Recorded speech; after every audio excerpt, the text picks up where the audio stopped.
In this video, we want to simplify 1 minus tangent squared x over 1 plus tangent squared x.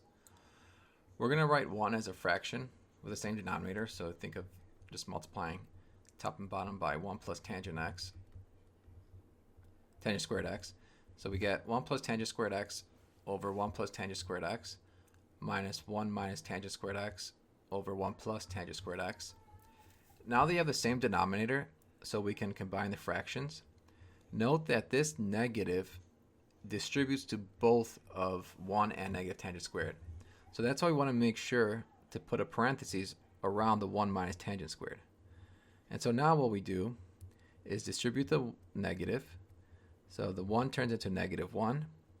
The negative tangent squared turns into positive tangent squared. Now we can combine like terms. We have 1 minus 1, that's 0. And tangent squared plus tangent squared is 2 tangent squared. So we have 2 tangent squared over 1 plus tangent squared. 1 plus tangent squared is just secant squared using the Pythagorean trig identity. So the denominator turns into secant squared. We have 2 tangent squared over secant squared. We can write this now in terms of sines and cosines. It's a lot easier to simplify that way. Tangent, we recall, is sine over cosine. Secant is 1 over cosine. So secant squared is 1 over cosine squared.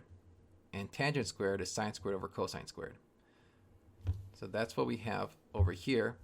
And note that if I multiply the top and the bottom by cosine squared, this is going to cancel with this and this with that.